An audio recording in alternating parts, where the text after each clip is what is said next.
All right, family. Continuing with my video, some of the things I picked up from Dollar Tree within the past couple of days. Um, I got some pain relief balm here.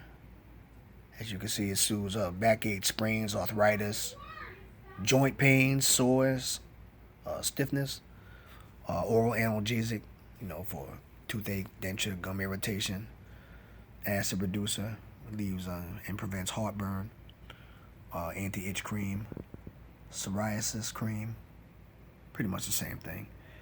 Sinus congestion and pain, mucus relief and cough suppressant, pain relief patches, daytime and nighttime cold and flu relief. Definitely have some hand sanitizer, 80 count, multiple size sheer bandages, tri-acting nighttime cold and cough for the kids. Of course, because you have a cough suppressant, it's an antihistamine and nasal congestant.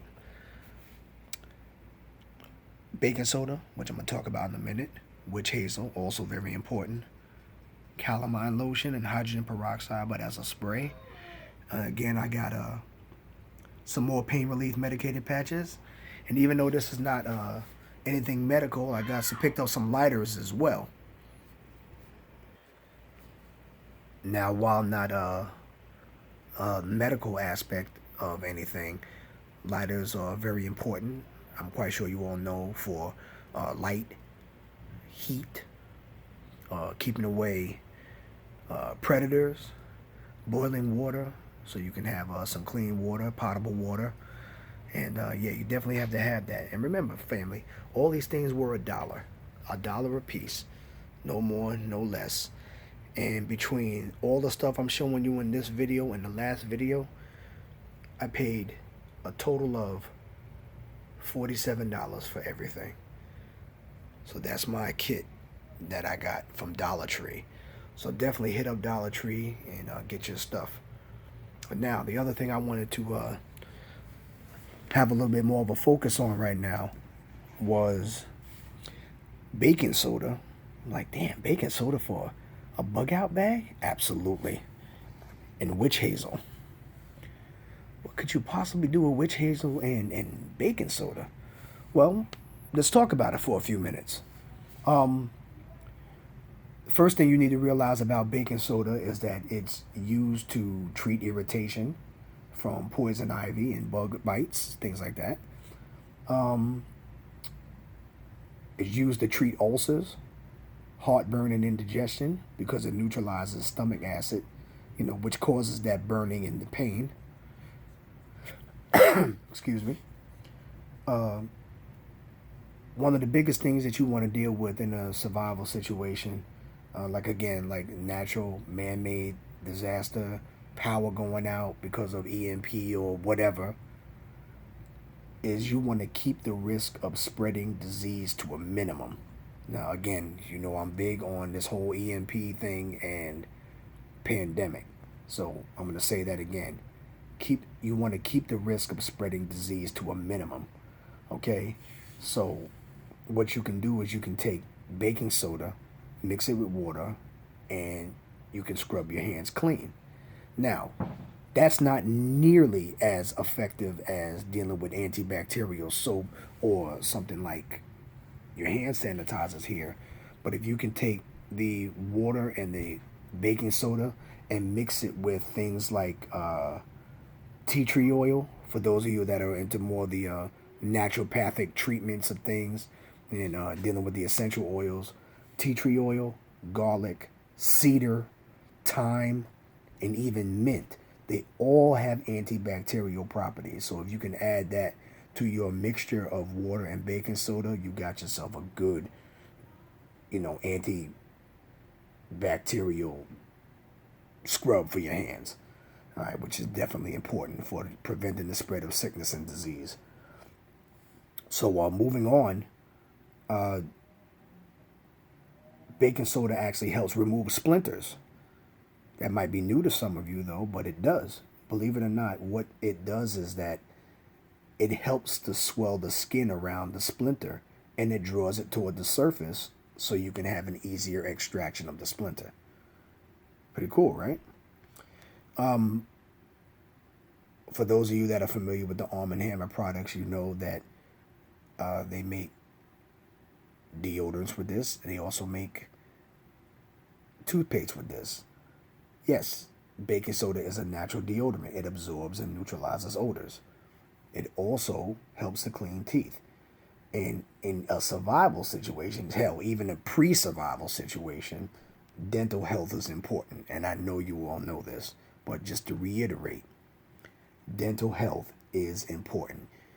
You don't want to be trying to run and duck and hide and jump and hide from zombies with a toothache or a cavity eating at you, while you're trying to hide in the woods, because you're gonna be walking around sounding like one of the zombies, going,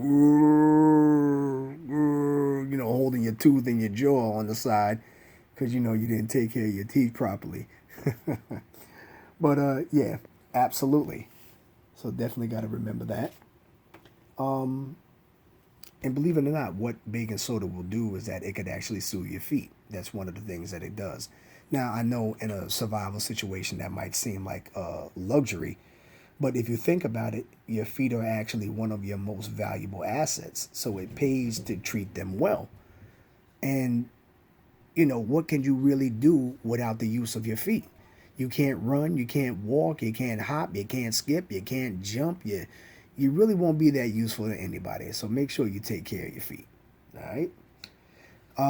Another one of the things that baking soda does is that it can treat sunburn. Now, I don't know what your personal situation might be.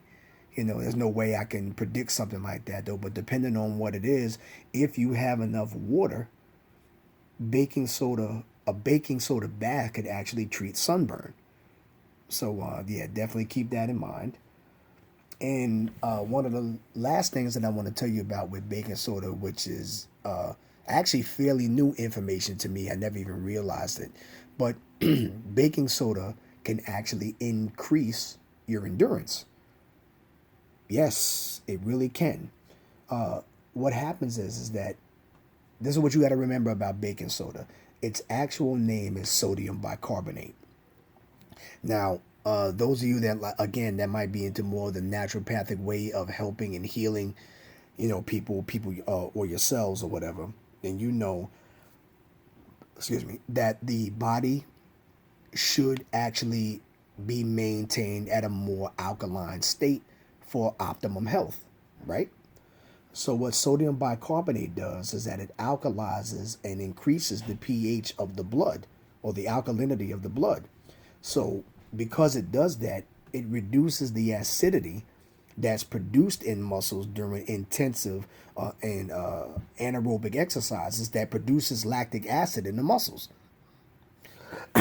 Excuse me, over here trying to get over this little bronchitis of that I have. But yeah, that's what it does. So if you want to ride out a crisis, though, you definitely want to have baking soda on deck. All right. So that's my whole thing about baking soda. Now, let me come on over here to this witch hazel right here. As you can see, it says it cleans and soothes and it's a skin toner. Yeah, that's true. That's what it does do. But it does clean wounds. Witch hazel actually stops bleeding. It relieves or provides relief for bug bites, stings. It actually helps to fade bruises because it speeds up the healing process underneath. What else is witch hazel do? Oh, it actually can cool a sunburn. Now, again, I don't know what anybody's situation will be in a very uncertain future, but if you find any children in your group, in your cadre, whatever, your family, that might be suffering from chicken pox, witch hazel can actually reduce the itch of chicken pox. So also keep that in mind. That's very, very cool. It removes ticks. It helps to remove ticks. They hate it. And what happens is you put a few drops of witch hazel on there, though it should loosen their grip. And especially I'm in Suffolk County on Long Island, and we have a very, very big deer tick population, of course, because we have a lot of deer. Now, not necessarily in my area, but in eastern Suffolk County, there are a lot of deer out there, though. But ticks do travel, so anything is possible, though. But also just keep that in mind. Witch hazel can heal cold sores, and it actually soothes poison ivy and oak. So, yeah, baking soda, witch hazel, definitely have that in your bug out bags. All right. So this is your boy Shaka Zulu and Kruma. I'm signing off, and I'll holler at you later.